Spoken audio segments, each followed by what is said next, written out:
दुनिया की सबसे खतरनाक जगह पर फिर से हलचल मच गई है। इजराइल हमास युद्ध और रूस यूक्रेन जंग पर सबकी नजरें थीं, लेकिन रूस के पुतिन ने ऐसा दांव चला कि सबकी सांसें थम गई। आखिर क्या हुआ, चलिए समझते हैं। सबसे पहले बात दुनिया की सबसे खतरनाक जगह की करें तो इसे कहते हैं पोलैंड की पूर्वी सीमा, जो यूक्रेन और बेलारूस से सटी है। अब ये खतरनाक क्यों है? क्योंकि ये नेटो और रूस के बीच की फ्रंट लाइन है। अगर यहाँ कुछ भी गलत हुआ तो नेटो और रूस का डायरेक्ट टकराव हो सकता है, जो तीसरे विश्व युद्ध की शुरुआत बन सकता है। 10 सितंबर 2025 को रूस के 19 ड्रोन पोलैंड के हवाई क्षेत्र में घुस आए। ये ड्रोन बेलारूस से आए थे, जो रूस का करीबी दोस्त है। पोलैंड ने तुरंत अपने फाइटर जेट्स भेजे और इन ड्रोन्स को मार गिराया। पोलैंड के पीएम डोनाल्ड टस्क ने इसे लार्ज स्केल प्रोवोकेशन कहा और चेतावनी दी कि ये द्वितीय विश्व युद्ध के बाद का सबसे खतरनाक समय है। नेटो ने आर्टिकल 4 शुरू किया, यानी सदस्य देश अब सिक्योरिटी पर बात करेंगे।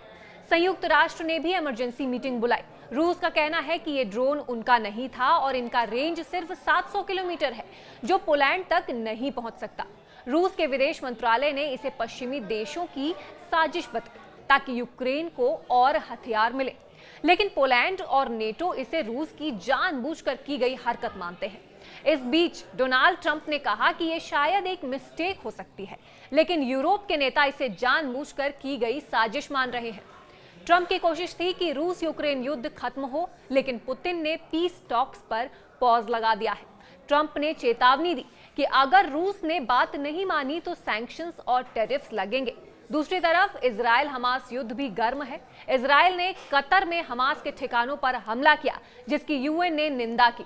इससे मिडिल ईस्ट में टेंशन बढ़ गया और रूस ने इस हमले को बहाना बनाकर पोलैंड पर ड्रोन भेजने की बात को जस्टिफाई करने की भी कोशिश की। अब सवाल ये उठता है कि क्या ये जंग की शुरुआत है? एक्सपर्ट्स का मानना है कि अभी ये एक कोल्ड वॉर जैसा है, लेकिन अगर कोई भी गलती हुई, जैसे ड्रोन हमला, तो नेटो और रूस में डायरेक्ट जंग छिड़ सकती है। पोलैंड में नेटो के जेट्स और रूस की मिलिट्री एक्सरसाइज ज़पट 2025 ने माहौल को और गर्म कर दिया है। भारत की बात करें तो वो रूस के साथ ट्रेड और डिफेंस डील्स बनाए रखना चाहता है, लेकिन नेटो की वार्निंग्स इसे मुश्किल बना रही हैं।